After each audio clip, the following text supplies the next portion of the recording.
గల్లీలల్లా అందరు మంచోళ్ళే గాని గంప కింద కోడిని తిన్నది ఎవలో తెలవలేదట. అట్లనే అయితున్నది బీసీలకు 42% రిజర్వేషన్ల డిమాండ్ ముచ్చట. మరి ఇయ్యాల్సిందెవలు? ఇయ్యకుంటా ఆపుతున్న అడ్డమైనోళ్ళు ఎవలు తెలవకుంటున్నది బీసీ సమాజానికి. మాకు న్యాయం కావాలని బీసీ సంఘాలు తెలంగాణ బంద్ చేసినాయి బాగానే. దాన్ని సర్కార్తో సహా అన్ని పార్టీలు మద్దతు ఇచ్చినాయి. బీసీలకు న్యాయమైన వాట దక్కాలని రోడ్లెక్కి కుతికెలు కూలవడంగా మొత్తుకున్నాయి పార్టీలు. కాంగ్రెస్ పార్టీ రిజర్వేషన్లు ఇస్తామని చెప్పింది కాబట్టి బంద్కు మేము కూడా మద్దతు తెలుపుతున్నాం అన్నట్టు కాంగ్రెస్ బీసీ లీడర్లు ధర్నాలు ర్యాలీలు నడిచిండ్రు. కడమ బీఆర్ఎస్, బీఎఫ్సీ, కమ్యూనిస్టు పార్టీలు కూడా మద్దతు ఇచ్చినాయి. ఈ ముచ్చట్లని ఒకెత్తైతే పార్లమెంట్లో చట్టం చేసే 9వ షెడ్యూల్లో బీసీ రిజర్వేషన్లు వేయాల్సిన బీజేపీ పార్టీ కూడా తెలంగాణలో బంద్కు మద్దతు ఇచ్చి రోడ్లెక్కింది.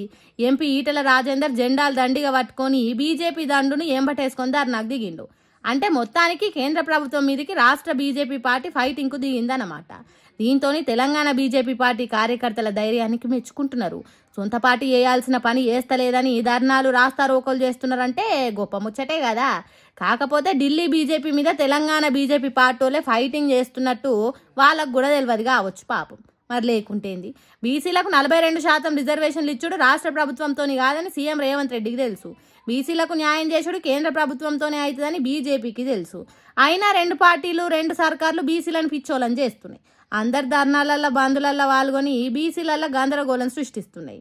ఏందో ఏమో ఇదంతా దొంగను దొరకబట్టే తానికి ఉరుకుతున్నట్టున్నది వీళ్ళయ్యే వారం అంటుర్రు. ఈ సర్కార్ల చక్కదనాన్ని, వాటి ఉద్యమాలను చూస్తున్న జనాలు. ఏడదాకా పోతుందో ఈ కథ.